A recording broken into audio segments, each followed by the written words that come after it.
That's part of what I look for in a role, is something that I can bring a lot of physicality to, and definitely action.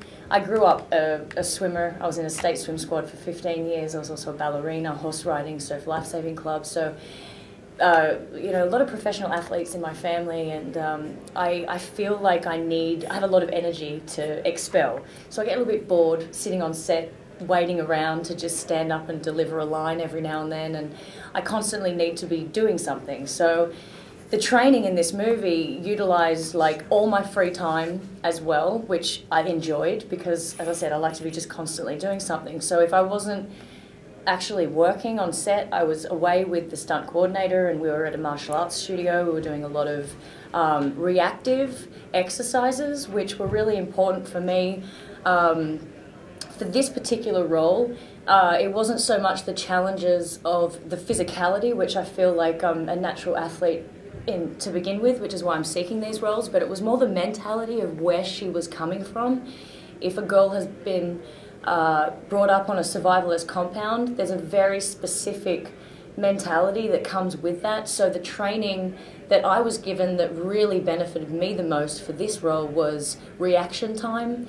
And you know, I had a specific exercise where I would stand up at just the back of a wall, and I would just stand there, and from the other end of the room, the you know, stunt coordinator would be just flying objects at my face. He would just be picking up like a baseball mitt, and I just had to duck and just move and just respond quickly. And he was just getting me used to, this is what she would do. If she hears a glass break before anybody else, it's internal that she's trained to hear these noises, to see things almost coming before they happen, and to respond quickly.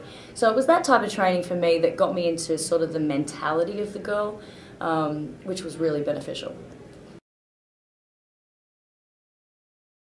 Adam's directing style was completely foreign to me, because I had come from doing sort of 3 studio movies, and this was the first independent film that I'd ever done, and this was the first director that I've worked with that I felt like he just got involved. Like, there was not a moment on set where he did not have that camera on his shoulder and he wasn't moving around with us and sweating. Like, he was putting his heart and soul into every single moment of this film.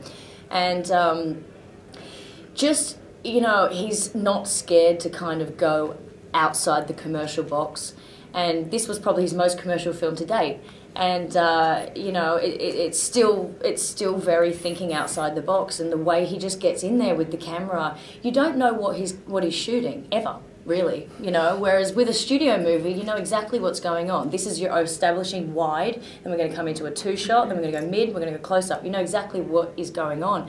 But with him, he's constantly moving around and just getting pieces here and there and everywhere. And so, you know, the day I sat down to watch the end result of the movie, I had no idea what footage he had captured at all.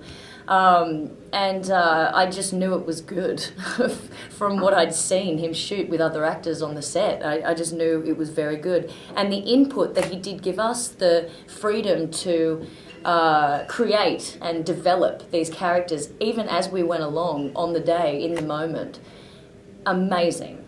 We were very much a team. There was no one saying, this is how it should be done, or this is how I see it. Everybody just developed their characters, and it all just fell into place. You know, we work with a lot of improvisation as well on set when it comes to someone like Adam, and that's new for me too. I'm used to getting a script, and, you know, studios like word for word delivery, and this one was just so much freedom.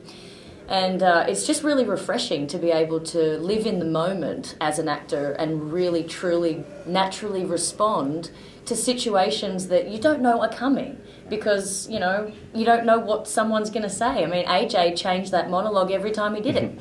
So the reactions were real. Like, he threw in that line about maybe a honeymoon or a wedding or whatever he said, and he just made that up as he went along. And so my reaction to that was like, are you kidding? this guy's ridiculous, he's crazy, you know, and it just provided like very small but real moments, and that was thanks to Adam giving us that creative freedom.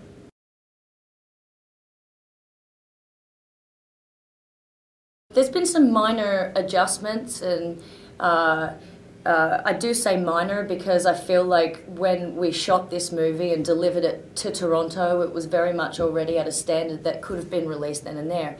But since, you know, Lionsgate have taken the movie, I feel like it's been Lionsgated, sweetened, and it's beautiful. Like the colours are better now, and like the sound is better now, and there's a couple of scenes in there that you know, the opening scene specifically is a little more added to the death scene at the beginning to give that initial gore. And you know, I mean, we originally shot 2 endings of this movie, and I did not survive.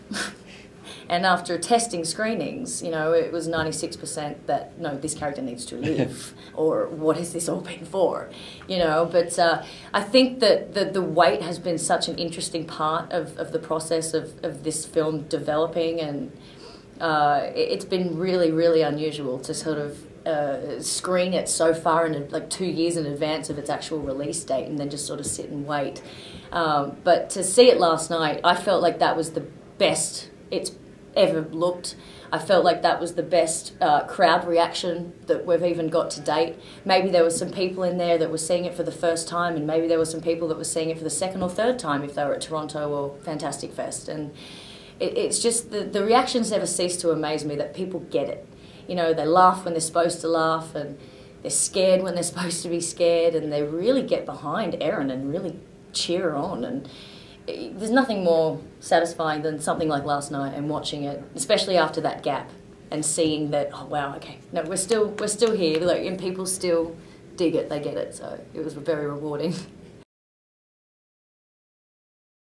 You know, it's so interesting because that was something that I found really quite the challenge of this film, because when we were shooting it, especially that dinner table scene, which, you know, could be its own movie, because I believe there's about 18 hours of footage that because we shot that scene for like 2 days. It was unbelievable because Joe and Ty just kept going, and like no one knew what was kind of coming. And that was one of the first scenes that we shot, and I think what happened for me was I sat there watching this dialogue unfold, and I was like, are we shooting a horror or comedy?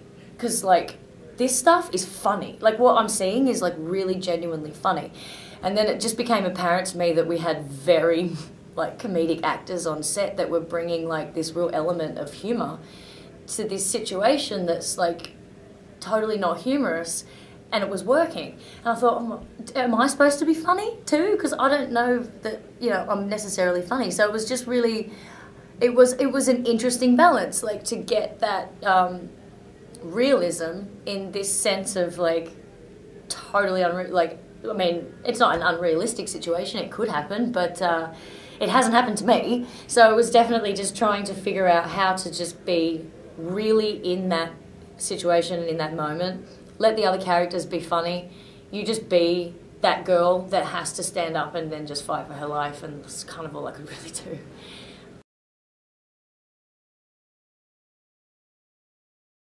It's the dream role of that girl that, you know, it's kind of like everybody wishes that they could be in that situation if presented with it. You know, it's kind of like, I mean, home invasion is just something that everybody has possibly sat there and gone, oh, that would be really scary if someone came into my home. I would really hope that I could defend my house and protect my family, and it's not always the case because, you know, someone's out there with a weapon and you're not. So it was just really nice to be able to sort of break ground in that territory and feel like this character is actually a role model, like, for women, and could really be, you know, that strong girl, like, that is very sweet and vulnerable and innocent in the beginning. So I feel like that gives the audience the opportunity to just get that she's just a normal person and just real, and in this situation where she's trying to impress the mum for the first time, and then it all gets out of hand, and you know, and then she has to sort of step up, forgive the pun, and take charge. So, you know, it's the most rewarding thing for me to be a positive role model for women, and I do think that that's definitely this character.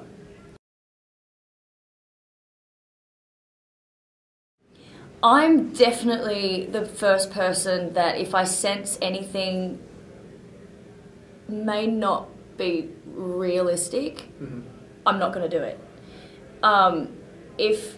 If there's a line there that like isn't working for me because I just don't think in this situation that that's what Erin would say, or you know, sometimes with writers they have the tendency to overwrite and over-explain, and I'm somebody that will a lot of the time come into it and say, do you need this line?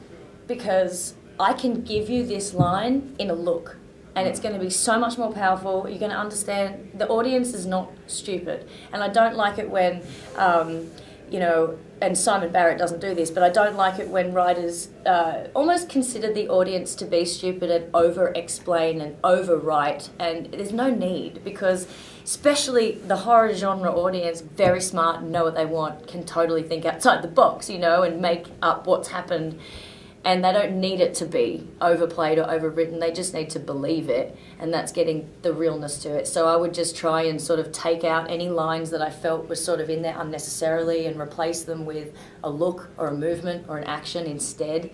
And, you know, anything that we had input with, Adam and Simon, amazing, because they just would let us kind of, again, feel our way out and let these characters kind of develop as we went. And this movie was very much something that developed every day as we went along, and surprises were there every day. And so, yeah, dialogue was getting changed for those reasons, and I think it all was for the purpose of the better product.